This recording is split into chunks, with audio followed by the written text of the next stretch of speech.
4 كلمات او 5 كلمات طالما انت رحاله. رحاله يعني ايه؟ يعني ما بين مثلا اجوار اسكندريه، بعد كده القاهره، بعد كده ندور عليكم نلاقيكم في الصعيد، لو ضغطت عليه هيطلع ميه. الحمد لله.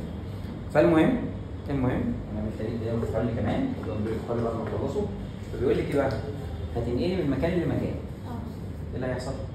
رقم 1 حضرتك ماشيه ومعاكي الفلاجيل او اي حاجه فيها زي النانوزوكسيد مثلا كده ولا حاجه. طبعا انا هفهمك بس خليكم موجودين معاكي ليه؟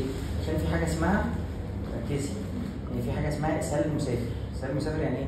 يعني هاني كان متعود على الميه بتاعت مثلا بتاعت سيدي سالم، خلاص، وجه نقل. هتقول لي ما ده بيشرب ميه معدنيه، اقول لك بس في لحظه من اللحظات غسل ايده، شرب ميه، تغيير الجو، شرب من القله، المهم يعني تغيير الجو في تغيير النفس اللي موجود. كان بيشرب من الميه بتاعت المنطقه عندكم هناك، وبعد كده رجع يشرب من الترومبه بتاعتهم مثلا في ديالى. حلو الكلام؟ ديالى كلها مرسيدس والكلام ده كله 4x4، بس هي احنا عندنا في بيتنا كده، خلاص، ده مزاج عندي اللي هو ايه؟ اللي هو دي. فتغيير الميه، تغيير الاكل، فالناس اللي كانوا هنا متعودين على نوع معين من الليفل البكتيريا النافعه اللي جوه، اتغيرت راح في مكان تاني، ده ليفل تاني، ما اسمهاش تلوث، ده اسمها تغيير من هنا لهنا، ده بياخد له 3 شهور. فهتلاقي ابني مجرد ما غير من هنا لهنا دخل في ليفل زي الزنتاريا كده، بطنه توجعه، فبنقول ايه؟ معاك فلاجيل او معاك نانوزوكسيد. حلو؟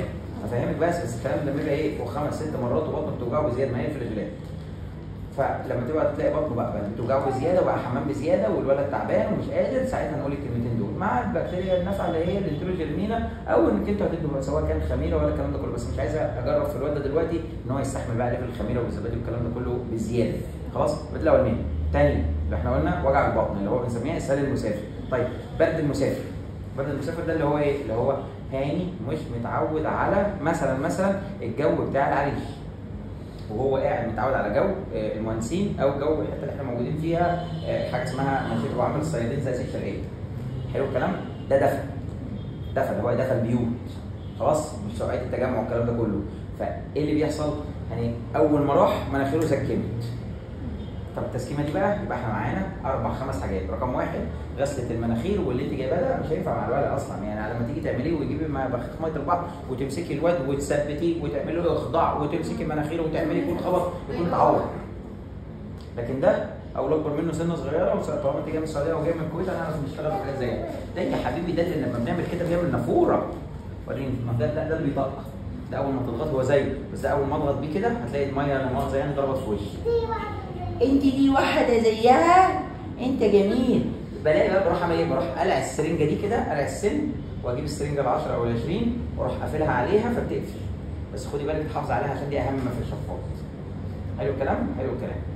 اصلا حتى المفروض ان دي القاعده بتاعتها دي بتبقى بلاستيك ما تبقاش سيليكون، لان في اي لحظه ممكن تضربي كده تلاقيها اختفت في مناخير الولد. دي لونها بينك ودي لونها اورنج على وايت. المهم يعني نكمل بقيه الحوار. فتروح عامله ايه؟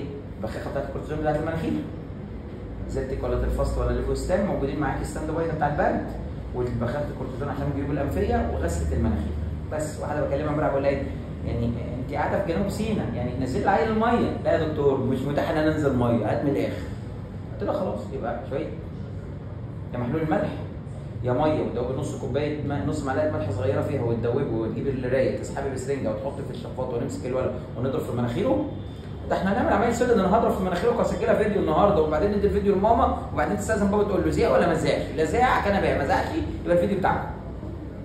المهم باقي الكلام يبقى كده احنا قلنا مبدا المسافر. الثالثه كانت دايما محفوظه كده من اول ما ابتديت اشتغل، كنت بسميها ايه؟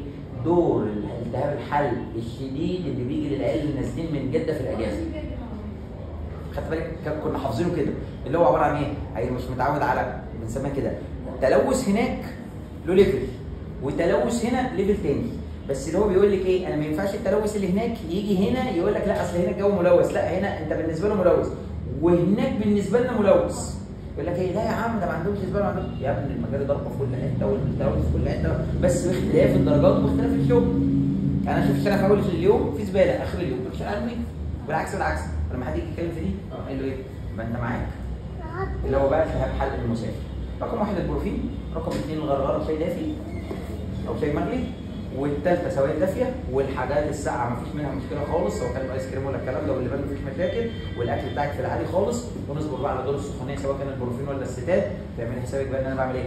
سوائل دافيه واقلع العيل واخليه يلعب ويتنطط، وطول ما انا قاعده ماسكه ازاز الميه، وممكن انزل اجيب عصير واديه له، بس نجيب عصير فريش، مش هروح اجيب لي جوعين مثلا اللي هو الميه سكر ولا ما اعرفش ايه، ولا حد يقول لي بيور. بيور ده ملوش علاقه بالبيور، اللي يقول لك انت ضحكت عليا؟ لا انا هخطفك. بس حراره 39 او 40 وهتلاقي الامور بتهدى وتعلى وتهدى وتعلى، وكل ما تيجي تفتح بق العيل الصغير تلاقي ايه؟ تلاقي التهاب حلق فيروسي، وهيقول لك شفت الحتتين البيض دول هربزات. قديما كان في ناس جميله بتدي مضاد حيوي، ودلوقتي اللي هو ايه؟ هربز يابا، هربز ده اخره ايه؟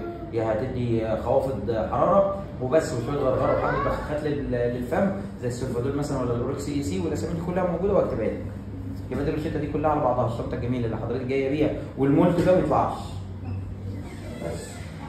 بتاع الموز هناك اهو، ننزل نجيب له موزتين وتفاحيه. احنا اصلا مش متعودين على الحاجات دي. ما هو الفكره كلها على بعضها بقى، ما هو العك بقى اللي بيحصل كالاتي. انت حضرتك هناك اللي هو بتقولي له ايه؟ تعالى لي بقى انا همسك لك الهدوم كده، هقول لك تعالى لي بقى. فلما نيجي نعمل الليله دي فالواد كان منه ليكي، فاللي هيدخل كان بيحس.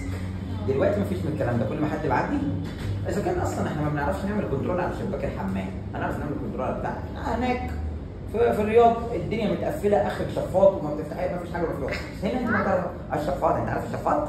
الشفاط الاول ما بتفتح الكهرباء بيعمل دن دن دن دن دن دن دن دن، وبيدخل بقى حاجات. تلاقي حاجات بتطير، تلاقي ناموسه، تلاقي برص، تلاقي تراب، تلاقي الدخان بتاعت عمه اللي قاعد في الحمام اللي جنبنا وبعدين شغال، فالدخان بتاعه فدخل علينا. هربان من مراته. بنروح هناك ما فيش اي تعب. ما هو يا فندم، ما هو في نقطه صغيره، اقفل على حضرتك الشقه دي مثلا كده والشبابيك متقفله وده كله متكيف، او التهويه بتاعته محكومه اللي هو التكييف مركزي وتهويه مركزيه. هجيب لكم عدوى منين؟ لكن احنا عندنا مثلا في شقتنا شباك اتفتح وقت العصريه، تغيير النفس جابت برد، وقت النفس جابت برد. طلعنا ننشر، استحاله تيجي تقولي لي ان احنا كنا بننشر بره ونقف في البلكونه ونعمل. اصلا حرق قش الرز لوحده ده قاتل. تغيير الجو بتاع الدور الشتوي، فهي الفكره كلها سخونيه المسافر خفض الحراره ويشاور وسوائل، وبرد المسافر بخاخه الكورتيزون وغسيل المناخير وبس، وضد الحساسيه ان كنا هندي العيل الصغير وشاي بليمون وخلاص. كتاب حل المسافر حضرتك الغراره بشاي وخلصت، وده رفع المناعه زنجبيل واسمها ايه وشويه شوربه طماطم وشوربه عدس. حلو. طب واسهال المسافر، اسهال المسافر حبه الزبادي والفلاجيل او الفلاجيلات والنانازومسين دول تظبطيهم معاكي، روشتتك ظبطت معاكي، ده 80% من الاعراض اللي بتحصل، وبنسميها كده لحد ما ابن هناك يتعود هنا انه يبقى ابن هنا. دي من 3 ل 6 شهور اللي هي بنسميها ايه؟ بكتيريا النفع بتاعت هناك جت هنا قالت له هلا والله، قال لها بقول لك ايه؟ اركن على جنب، احنا اللي هنا، لما ترجعي تاني بتطلعي له طال عمرك ولا عمر. ها وصل؟ واخيرا بيقول لك ايه بقى؟ هات في الفيديو ده